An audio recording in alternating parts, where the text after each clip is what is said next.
Yo, what's up? This is Mindshack. Mindshack is an African podcast focusing on leadership, society issues, and psychology from Africans who humbly aim to be African leaders across the continent through doing hard things.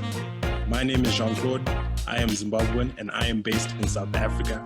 I am also joined by Lethabo. I'm also from South Africa. I'm based in South Africa and I'm also a host. And we're joined by Christina. I am Kenyan, based in Kenya, and I'm also a host. So we are the three hosts that you most likely will be hearing by voice in future, and pretty much every other episode you're gonna hear. However, though, we have a fourth member that couldn't join us today, but will be joining us in and out in future by the name Athena from Mauritius. Off to Athena for not being here. Moving on, we are students from the African Leadership University. African Leadership University is a university that was established in Mauritius to basically battle some of the big problems in the African continent, to build a young generation that's going to come up to be problem solvers. So Mauritius is kind of our second home, and I must say I miss the campus, no lie. How do you guys feel? I miss the campus so much. I miss the campus a lot, missing the sunset, the good vibes, even the stress, all of it, missing it all. Okay, so to move on though, guys, you can find us on all social media. You can find us on all podcast platforms. And at the moment, we're only on audio, but we plan for future, fingers crossed, that we get onto video and create a full audio and video experience of the Mindshack podcast. To move into our topic for today, we will be discussing the decolonization of African feminism. So on the decolonization of African feminism, we'll be diving into basically what feminism means within an African context, understanding what the difference in the struggle really is between the Western world and what we face on our continent. So, guys, on the topic of feminism, what did you guys do for Mother's Day? Mother's Day. Ooh. Ooh. Well, personally, me and my sisters, we made my mom little breakfast and got her some flowers and earrings. You know, just spend time with her and appreciated her. Oh, Lethabo, what did you do? Christine's. I made breakfast, cooked, and baked. Yeah. You baked too? Yeah. I love baking. All in one morning? Props to Well, you. not in the morning. Okay, I made breakfast in the morning. Then I was supposed to make dinner, but then I decided to bake instead. And then I made lunch. Hey guys, I beat you. I made a video for my mama. I made a PowerPoint presentation. When was this even a competition? Everything's a competition to me. So I did a video. I was like, it was like a movie. We sat down and we watched myself talking to my mom while I was sitting next to her. It's kind of weird. So moving on, guys. That's actually very cute, JC, Mama's boy. Thank you, JC. I try. Have a sensitive side, VC. Age ain't nothing but a number. So, moving on. Moving on. Wait, what did that have to do with age? My mom's birthday is actually after Mother's Day too. Oh. I know you guys didn't know. Happy belated. Mind. Yeah, send her my love. Will do. Thank you very much. So Happy moving on, belated, guys. I think let's move on to what we define feminism. Feminism, not African feminism, but just feminism. And my personal definition is that it's a belief in the social and political equality of all the sexes. We're not going to go into how many genders and sexes there are, but I would assume you guys somewhat agree and align with that, right? Well, my definition was actually from Bell Hooks, which is a feminist theorist. She put it perfectly for me. She said, feminism is a movement to end sexism, sexist exploitation, and oppression. Just thought it was quite simple and to the point. Exploitation, that's a different twist to it. So a lot of people didn't know that feminism dates back all the way to the 1800s, at least formally. In 1848, a movement was done of That is 300 a men long and time. yeah, really long time ago. Basically, men and women, 300 plus, rallied for equality, led by a woman named Elizabeth Stanton, who drafted a declaration outlining the ideology of what feminism is. So, Thank you, Elizabeth. Yeah, big up to I was Elizabeth. drafted in 1902. Just putting that out there. Yeah, all right. Thanks. Love the statistics. They're actually very useful. So is it 1902 or 18? Did you say 48? Yeah, 1848. 1848. Anyway, I think in general we can just say it was a long time ago, but we're very grateful that it was even a thing. Can we say amen to that?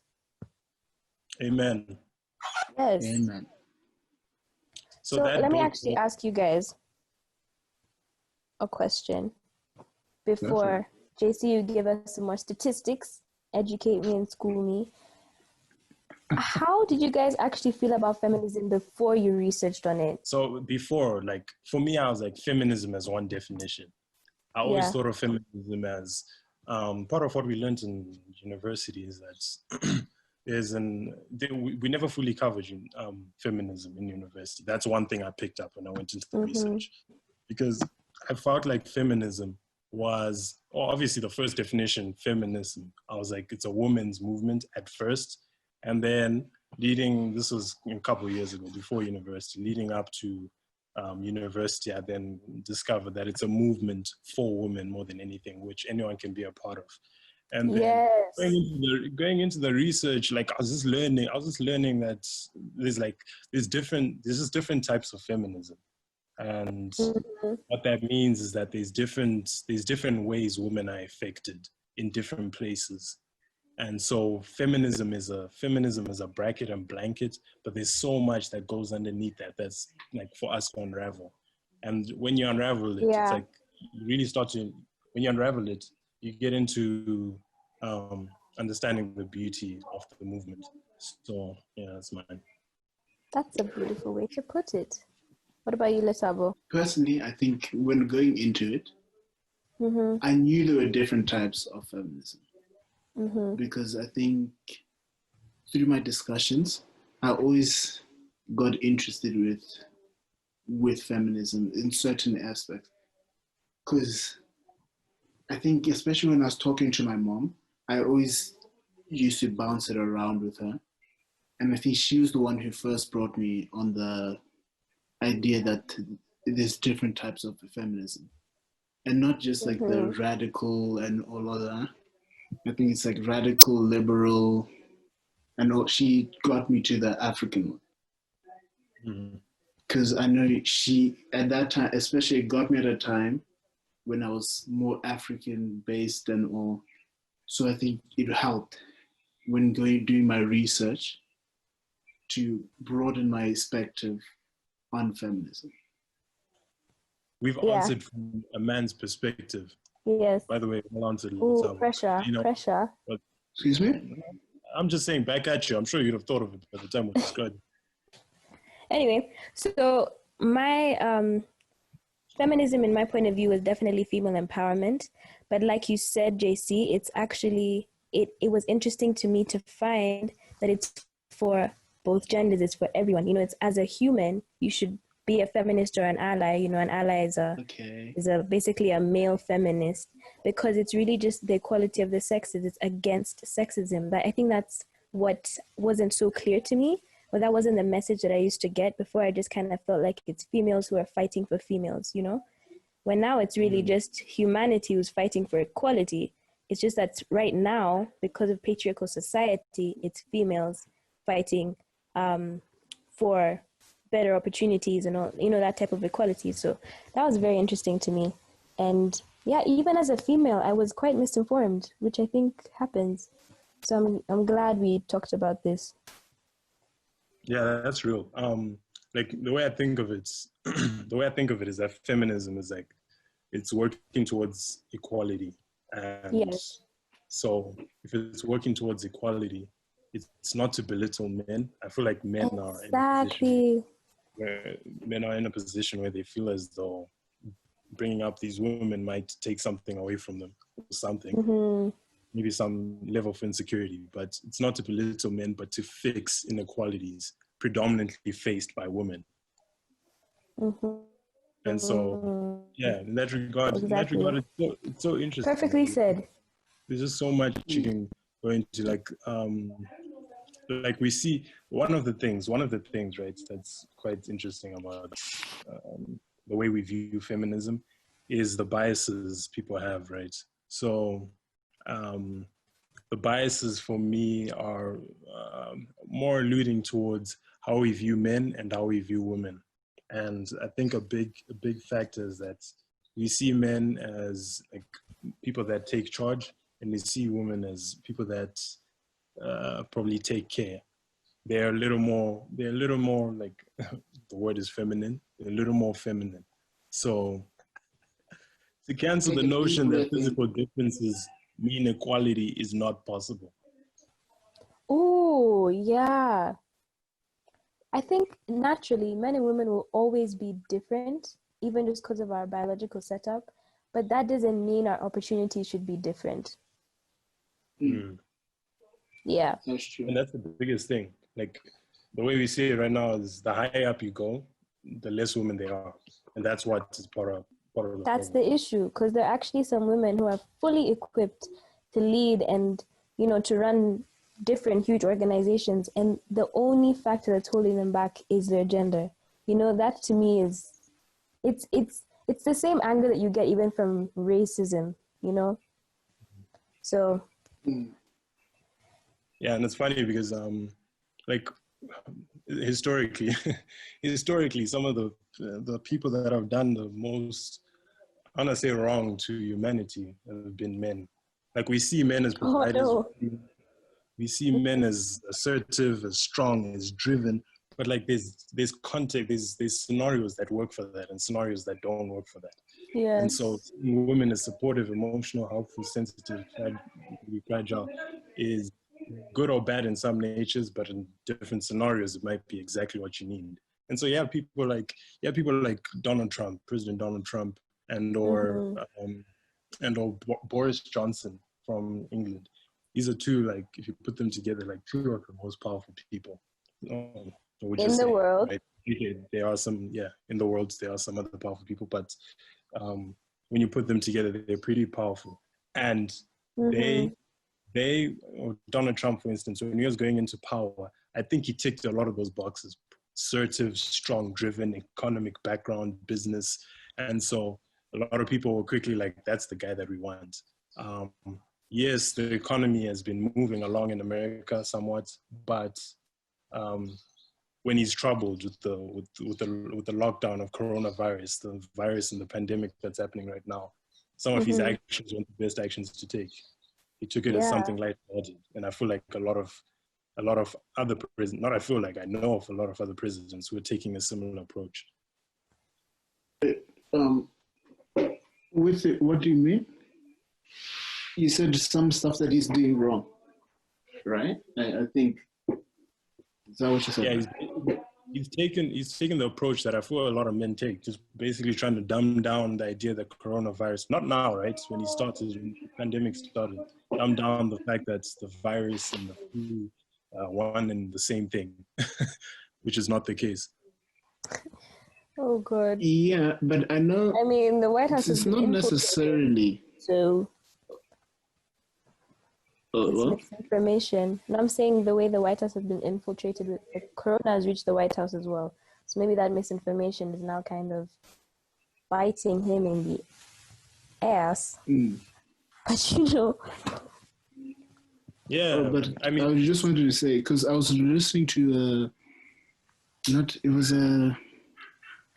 a video of this lady doing an interview, and also listening to my doctor and all of that, who were also saying that corona is not that you have had it before, that you probably have gotten it, you probably might have it while going around. Yeah. So I think with his approach on it, and that's what when I watch his videos, it's more like he's not trying to stir panic, which is actually quite commendable, I think. Because a lot of his interviews that I've heard of him, he usually is trying to say that don't be scared of this. You guys can go out. Don't be scared to just go out and do. It's more like let's not fearmonger, which I feel like that's what a lot of our countries are doing. Like a few days ago, I was going through the stats that we have in South Africa. Yes. It's lower than we actually believe. Because if you look at the recovered compared to the current active cases that they say, we have the difference is quite good. But when they sell it to you, they'll be like, we have high numbers. It's like extremely high numbers, which is something that he's trying to move away from. So I don't think that is necessarily bad. And I think it's quite good of him to say that don't be afraid of this thing. Look at the positives, not all the negatives. I agree with you that he shouldn't be, instilling panic, but he also shouldn't be misinforming people. There's a middle ground where you can tell people this thing is very serious, but we're taking precautions that we can continue life with, this pandemic. That is now where I think stable leaders, that's where I think they're at, because I think if you're just belittling Corona and making it seem like, it's just another flu, you'll get over it in a minute, it doesn't make sense then if you're seeing the statistics of deaths that were like in Italy. It's not just a flu. You can't make it small, but I don't think you should also make it. But the flu actually kills more people than the virus has. People die of the flu every day. That's a real thing, and I feel like this sort of leadership kind of needs a feminine touch on it. Lethabo, no, I hear you. My thing was that the coronavirus doesn't have a treatment or vaccination. That's where the problem is. Okay, so guys, either way, we'll talk about Corona some other time. Yes, I think Corona needs talked about by probably everyone and their mom, so let's just... Yeah. Let's bring it back. Bring it back to what we came here for. So, the way I'll bring it back is that I guess I'll pose a question. Why do you feel, I think it's the minority. I haven't probably gotten into that, but I think it's the minority. Why do you feel people have reasons to hate feminism? For me personally, it's definitely because of misinformation.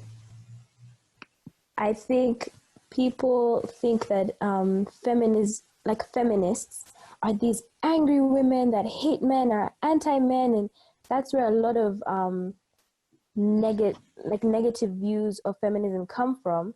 Whereas, if I'm being honest, even I used to think that even I couldn't be a feminist because there was a certain personality for it. Like you have to be kind of loud and aggressive, which there's actually a need for that. This is definitely a huge issue.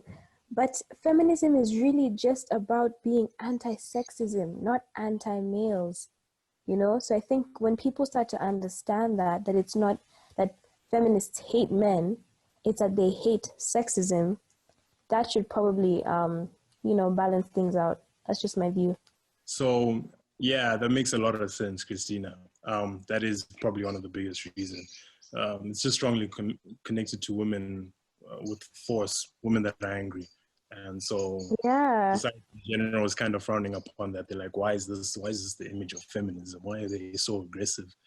But I think it's also, so in America, it's kind of started to be accepted. In the Africa context, is like when you go into this is always kind of what you realize with Africa. When there's a problem in the first world, that problem has just got layers in the third world.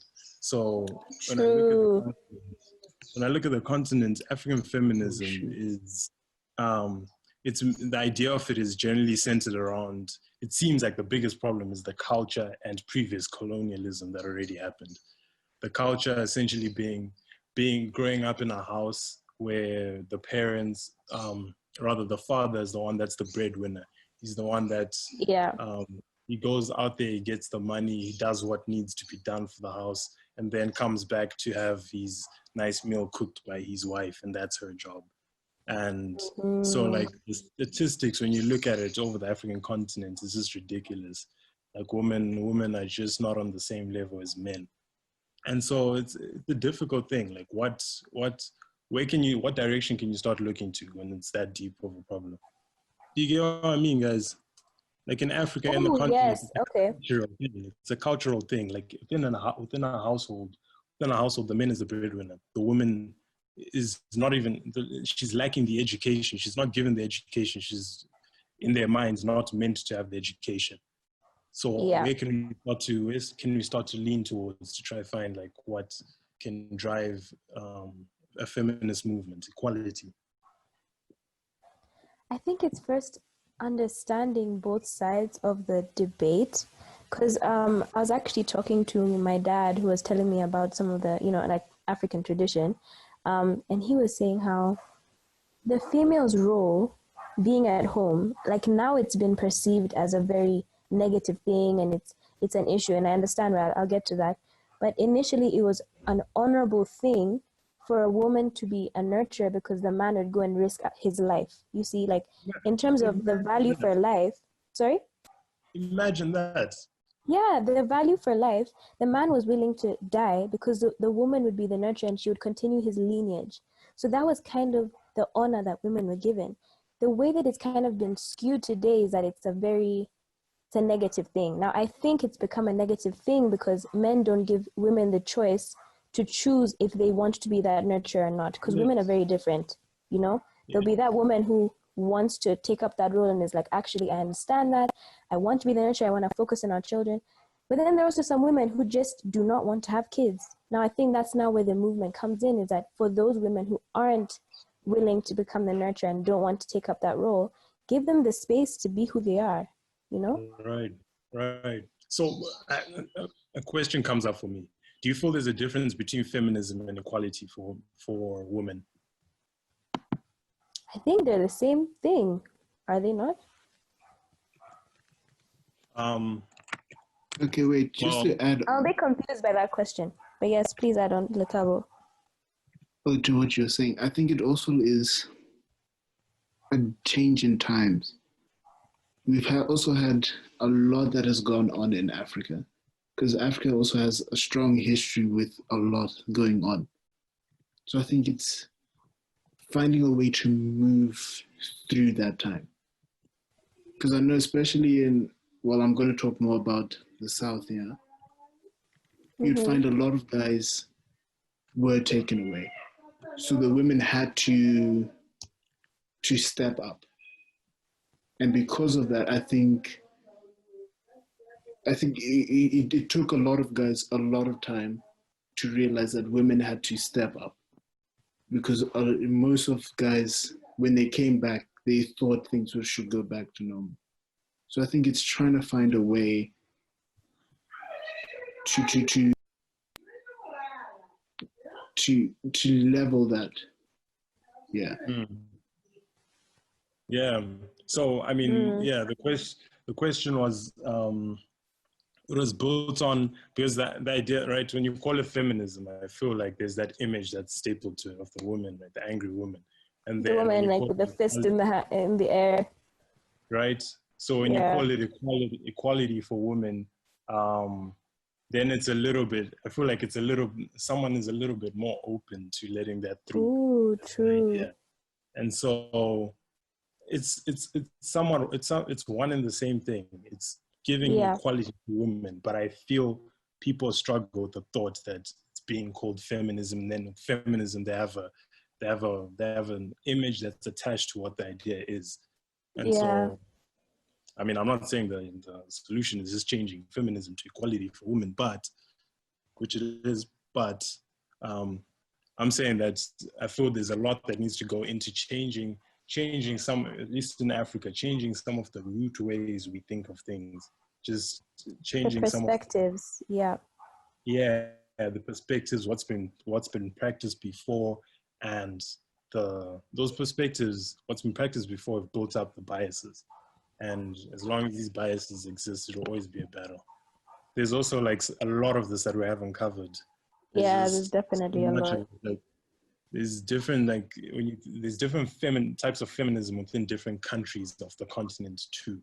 Like Nigeria's feminism, African feminism is different to South Africa's African feminism, mainly because of within the countries they've taken different approaches of trying to handle the feminism problem as a whole, and What it's do you based mean? off.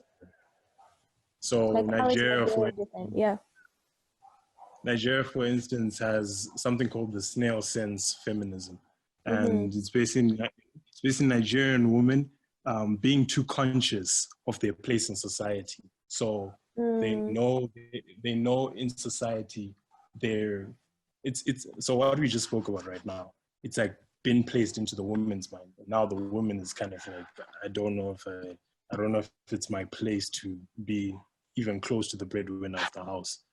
Which is so even like the females are like encouraging the patriarchal view. Yeah, and that's scary, isn't that freaking scary? Yeah, it's I think it blew my mind when I was reading that, because like Bell Hooks, remember I mentioned the feminist theorist, she was saying that the most patriarchal figure in her life was her mother. Now imagine that. Yeah, females being the ones that are continuing this view. But sorry, please continue. You were giving me some serious facts. It really is scary. And so, yeah, feminism as a whole is, it's something that, especially in our generation, especially in Africa, we have a layered version. The Western side, they have feminism, they have Black feminism, which is being a Black woman. And then we have Black feminism in the African continent context, which is, for me, at least in my view, that just feels really scary. And it takes an approach where each one of us are trying our best to educate ourselves. Each one of us are trying our best to see where there's a problem and try to find a solution. And just play our part. I think that's what needs to be done. Education is definitely the place to start. Something I was thinking about. Do you find yourself like ever thinking, like you're not supposed to do that because you're a girl? Okay, I think from what you said, or the question, I think it would be kind of like when you told that you can't do something because you're a guy. I think it would be the same as that. Definitely.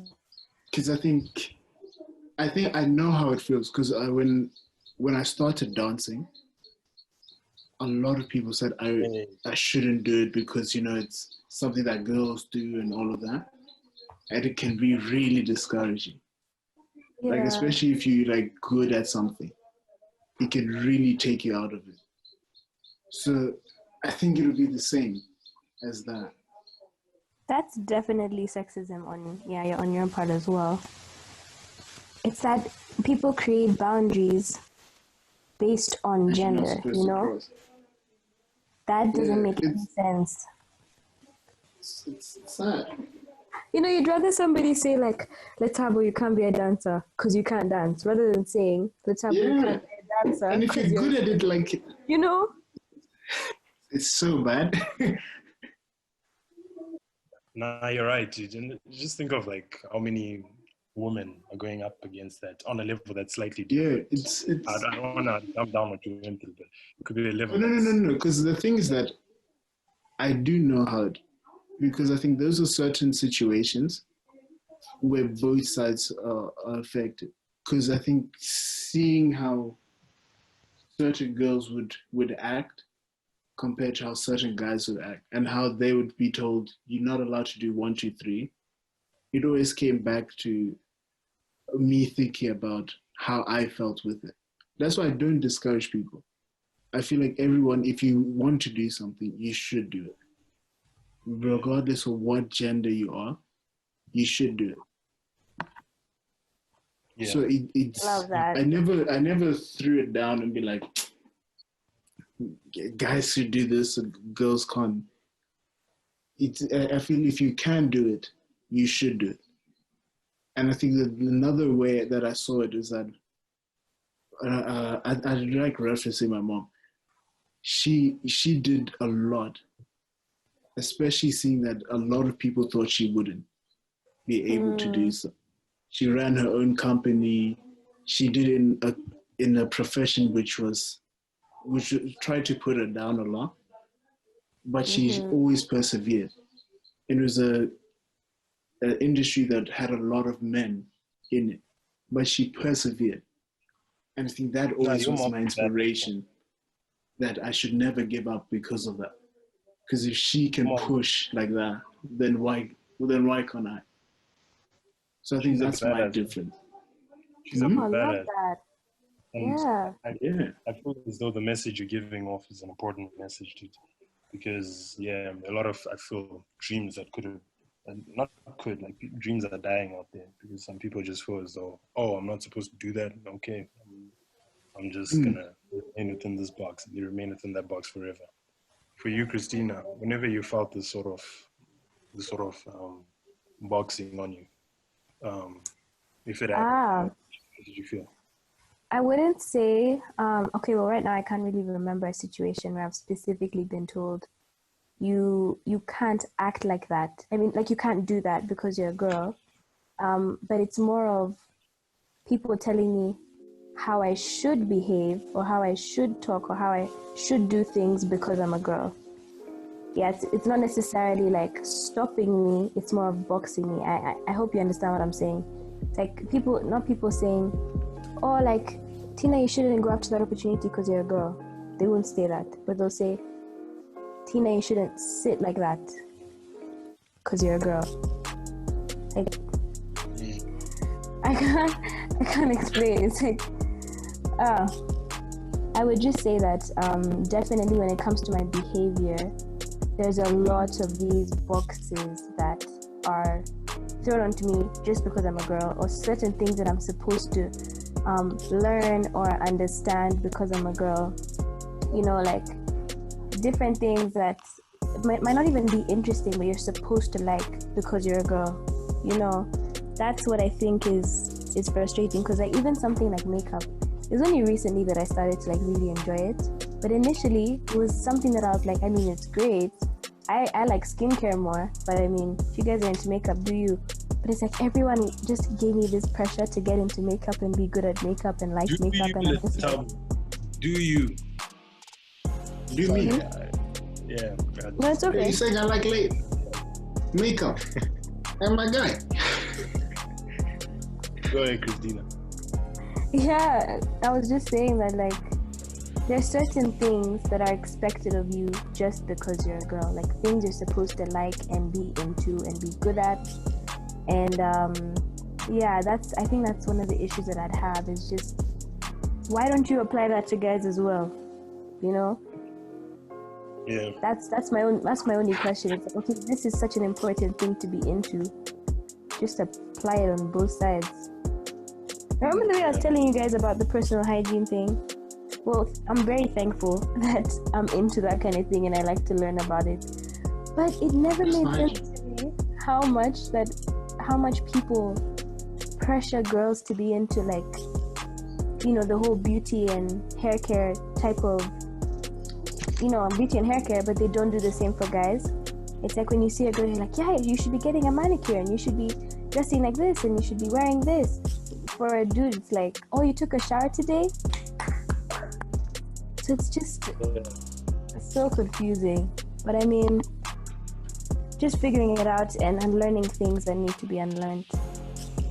My one statement is that feminism is not anti-males, it's anti-sexism. So if you're a human, be a feminist or an ally. All right, guys, thank you so much for listening. You can find us on all podcast platforms as well as all social media. In particular, you can look up our Instagram, where we'll give you all the updates of the next coming episodes. So, peace. Thank you so much. Bye.